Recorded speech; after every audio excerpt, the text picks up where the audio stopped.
రక్షణ శాఖ మాజీ మంత్రి మనోహర్ పారేకర్ గారు మీ సూచనలకు చాలా ప్రాధాన్యత ఇచ్చేవారని, అలాగే మీకు వారితో చాలా సత్సంబంధాలు ఉన్నాయని వినడం జరిగింది.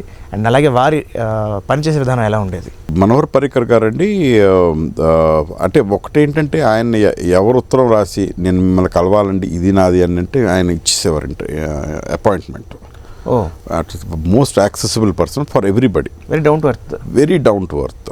ఇట్లా ఈ ప్రపోజల్స్ అన్నీ ఉన్నాయి కదా, మాకు ఒక అన్నిటికంటే పెద్ద ఛాలెంజ్ ఏంటంటే ప్రోడక్ట్ చేసిన తర్వాత మేము మీకు అమ్మలేకపోతున్నాం.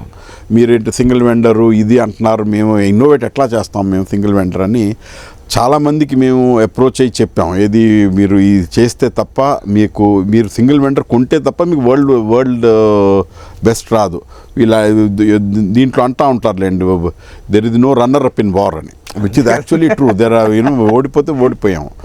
So how do you ensure that you will be victorious అంటే నెంబర్ 1 అవ్వాలి టెక్నాలజీ. నెంబర్ 1 టెక్నాలజీ అయితే ప్రపంచంలోనే ఒకటి చేస్తూ ఉంటే మీరు నాకు 2-3 కావాలంటే ఎట్లా కుదురుద్ది అని ఈ ప్రపోజల్ చాలామందికి చెప్పామండి. మనం చాలా బ్యూరోక్రాట్స్ చెప్పాం, ఆర్మ్డ్ ఫోర్సెస్లో చెప్పాము, ఇంకా पॉलिटिशियंस చెప్పాం. బట్ ये तो मोनोपोली क्रिएट करने वाली बात है, ऐसे मत बात करो అన్నారు.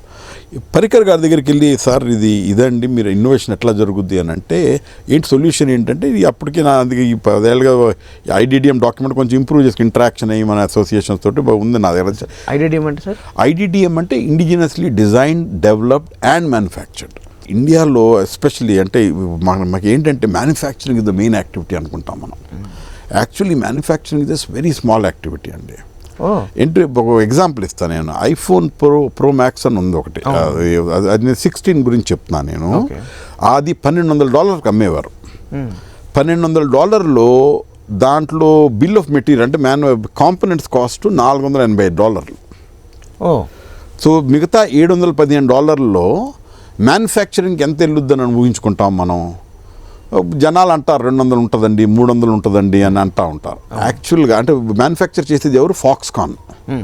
యాపిల్ కోసం ఫాక్స్కాన్ మ్యానుఫ్యాక్చరింగ్ చేస్తారు. వాళ్ళకి $25 వెళ్తాయి వాళ్ళకి. అంటే $1,200లో 2% వీళ్ళకి వెళ్ళుద్ది. మొత్తం మ్యానుఫ్యాక్చరింగ్ ఏమి ఓన్లీ 2%. మనం manufacturing made in India is nothing, చాలా స్మాల్ కాంపోనెంట్. మనం మిగతా 60-70% of the component bill of material తీసేస్తే మిగతా 60-70% of the component is IP owner. ఎవడు డిజైన్ చేశాడు, ఎవరు డెవలప్ చేశాడు, వాడు కాలిఫోర్నియాలో కూర్చొని యాపిల్లో డిజైన్ చేసి 70% ప్రాఫిట్ తీసుకుంటున్నాడు వాడు.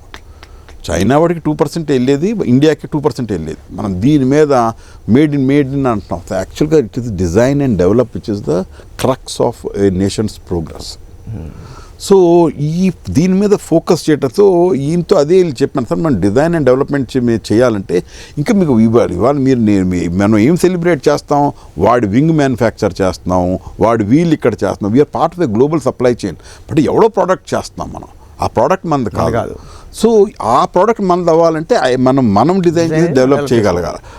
ఆ ఈకో సిస్టమే లేదు. మనం ఆలోచించాం. నేను మొదట్లో we have to do IP అని అంటే వాళ్ళు మా ఇండస్ట్రీ వాళ్ళు అనేవాళ్ళు పహలే చల్నా సీకో బాద్మే ఉన్నా అంటే ముందు నడవడం నేర్చుకో తర్వాత ఎగురుదు కానీ అని. యాజ్ ఏ కంట్రీ మన ఫిక్కి వాళ్ళు అంటున్నారు we want to be the factory of the world అని. బాబు that's the wrong aspiration. Factory for you should be R&D lab for the world. You should create the IP అని అన్న. So మీ ఆ angle వెళ్తూ ఉంటాం but overall. So he was Parrikar గారికి అర్థమైంది ఐపీ క్రియేషన్ అని. సో ఆ టైంలో ఏంటంటే ఏ కంపెనీ చేస్తుంది, ఏ కంపెనీ కోసం ఈ ప్రపోజల్ పెడుతున్నారు మీరు అంటే, ఏ కంపెనీ కోసం ప్రపోజల్ పెట్టట్లేదు నేను, అందరు ఇది చేయాలని పెడుతున్నాను అన్నారనమాట. సో ఆయన వెంటనే అగ్రీ అయ్యి మనం కింద ధీరేంద్ర కమిటీ ఎవరైతే రికమెండేషన్ ఇచ్చారో ప్రొక్యూర్మెంట్ ప్లాన్కి వాళ్ళు యాక్సెప్ట్ చేయలేదు. ఇది ఐడిడిఎం యాక్సెప్ట్ చేయలేదు, ఇంకొకటి మేక్ 2 అని ఉందిలేండి, 2 యాక్సెప్ట్ చేయలేదు. ఈయన వచ్చిన తర్వాత ఈయన హ్యాండ్ రైట్ చేసి ఆయన పెట్టేశారనమాట ఆ పాలసీని. కొంచెం మాడిఫై చేశారు ఆయన. మాడిఫై చేసి ఆ పాలసీని యథాతథంగా పెట్టేసి he pushed it. Today it has become very very important. IDDM అంటున్నారు కానీ but at that point in time it was revolutionary. అసలు అంటే హీఈస్ ఎ డిఫరెంట్ క్యారెక్టర్ అండి. యాక్చువల్గా I'm big admirer of him. అంటే ఆయన ఇంటా ఉన్నాం కానీ ఆయన్ని కలిసిన తర్వాత you are actually surprised that he is so down to earth but so sharp, so hard working. And అంటే his death is one of the biggest losses for the nation actually.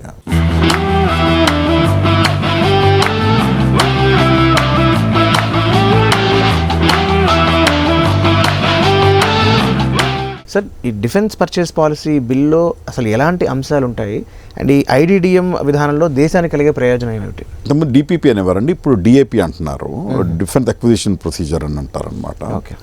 So defence acquisition ప్రొసీజర్లో ఏంటంటే ఒకటి preamble ఉంటుంది, మేము ఎందుకు చేస్తున్నాం అనేది, purpose of the thing which is be transparent. మేము క్లియర్గా చూపిస్తున్నాం మేము ఎట్లా ప్రొక్యూర్ చేస్తాం అనేది. ఇంకా దీంట్లో ఏది మ్యాజిక్ ఏం లేదు, ఈ ప్రాసెస్ మేము ఫాలో అవుతామని. వీళ్ళకి మేము ప్రిఫరెన్స్ ఇస్తాం, వీళ్ళకి మేము ప్రిఫరెన్స్ ఏమో, ఇట్లా టెస్ట్ ఇట్లా ట్రయల్ చేస్తాం, అంతా డీటెయిల్స్ ఉంటాయన్నమాట. ఇట్స్ ఒక పెద్ద డాక్యుమెంట్ అది. ఓకే. సో దాంట్లో ఏంటంటే ఐడిడిఎంలో ఏంటంటే బెనిఫిట్ రెండు ఉంటాయండి. ఒకటి ఏంటంటే నేను ప్రోడక్ట్ బయట ఫారినర్తో కొలాబరేట్ చేసి నేను ఇచ్చేస్తాను ఇండియాకి, ప్రోడక్ట్ ఇచ్చేస్తున్నాను కదా, నేను కావాలంటే టెక్నాలజీ తీసుకొచ్చి మ్యానుఫ్యాక్చర్ చేసి మీకు ఇస్తాను, మీకు ఇంకేం కావాలి మీకు అని నన్ను అంటారు. బట్ అదేంటంటే ప్రోడక్ట్ మీరు కొంటుంటే ప్రోడక్ట్ సంవత్సరం 2 సంవత్సరాలు 3 సంవత్సరాలు లేకపోతే 5 సంవత్సరాలు డిప్రిషియేట్ అవుతుంది మీకు. ఐడిడిఎంలో ఏంటంటే మీరు ఇండిజినస్లీ డిజైన్ చేసి కెపబిలిటీని బిల్డ్ చేస్తున్నారు. మీరు కెపబిలిటీ ఏంటంటే మీరు ఇతని దగ్గర నుంచి కొన్నారనుకోండి, ఈ కంపెనీ నుంచి కొన్నారనుకోండి, ఈ కెపబిలిటీ ఏమైంది, ఆ డబ్బు వచ్చిన డబ్బుతోటి కెపబిలిటీ పెంచుకుంటూ వెళ్తాడనమాట. సో మేమేమంటామంటే ప్రోడక్ట్ డిప్రిషియేట్ అవుతూ ఉంటుంది, కెపబిలిటీ కంపౌండ్ అవుతూ ఉంటుంది. ఆ కెపబిలిటీ కంట్రీలో ఉన్నప్పుడు మీరు దాంట్లోనే ఇన్వెస్ట్ చేయాలి. మీరు ఇది ఒకవేళ 60% కెపబిలిటీ ఉందనుకోండి, ఇది 60% కెపబిలిటీ ఉంది, మేము 100% ఉంటాము అంటే నేను చెప్పింది ఇంతకుముందు చెప్పింది there are no runners up in war అని అది కొంటా ఉన్నారు చాలామంది. బట్ యాక్చువల్గా నా దగ్గర 60% కెపబుల్ ఉన్న ప్రోడక్ట్ ఉన్నా సరే నేను అదే కొంటానన్న నేషన్ ఏదంటే ఇజ్రాయెల్. వాళ్ళు 60 ఉన్నా 50 ఉన్నా 70 ఉన్నా వాళ్ళ కంట్రీదే కొంటారనమాట. ఎందుకు? ఆ వచ్చిన డబ్బుతోటి వాడు మళ్ళీ R&D చేసి నెంబర్ 1 నా 110% కెపబిలిటీ బిల్డ్ చేయగలను. సో ఆ ముందు చూపు ఉంటే ఐడిడిఎం వలన బెనిఫిట్ ఏంటంటే కంట్రీలో కెపబిలిటీ ఉంటుంది, ఇంపోర్టింగ్ నేషన్ నుంచి మనం ఎక్స్పోర్టింగ్ నేషన్ అవుతాం. ఆపరేషన్ సింధూర్ తర్వాత భారతదేశం ఆయుధ పాఠవం గురించి ప్రపంచం మొత్తానికి తెలిసింది. సో అంతర్జాతీయంగా అందరి కళ్ళు మన దేశం మీదకి వచ్చాయి. సో ఈ తరుణంలో జెన్ టెక్నాలజీస్ ఏమైనా అంతర్జాతీయంగా సప్లై చేయడం జరుగుతుందా కంపెనీలకి? అంటే బాగా మాకు ఆపరేషన్ సింధూర్ తర్వాత ఎంక్వైరీస్ బాగా వచ్చినాయండి మాకు. సో మేము చాలా కంట్రీస్ తోటి ఎంగేజ్ అయ్యి ఉన్నాం. వాళ్ళకి కావాలా డెమాన్స్ట్రేషన్ ఇస్తున్నాం, మేము కేపబిలిటీస్ చూపిస్తున్నాము. సో మేము డెఫినెట్గా ఆర్డర్స్ ఎక్స్పెక్ట్ చేస్తున్నాం దాంట్లో. రెండోది ఏంటంటే 2020 ముందు యుద్ధం జరుగుద్దా లేదా, మేము సిమ్యులేటర్స్ అమ్ముతా ఉంటే ఎక్కడ యుద్ధాలు ఆగిపోయినాయి అని అనేవారు.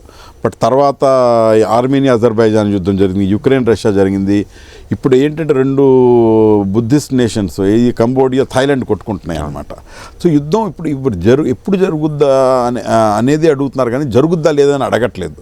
సో అందరు ప్రిపరేషన్ కోసం మాకు ఇప్పుడు మా దగ్గర 2 ఏళ్ళు 3 ఏళ్ళు లేదు, మాకు నెలల్లో ప్రిపేర్ అవ్వాలంటే వాళ్ళు సిమ్యులేటర్స్ అడుగుతున్నారు మమ్మల్ని.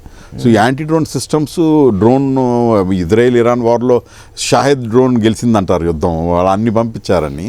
సో అట్లాగే ఇక్కడ ట్రైనింగ్ రిక్వైర్మెంట్ కూడా బాగా పెరుగుతుంది. యాంటీ డ్రోన్ రిక్వైర్మెంట్ కాకుండా ట్రైనింగ్ రిక్వైర్మెంట్ కూడా బాగా పెరుగుతుంది.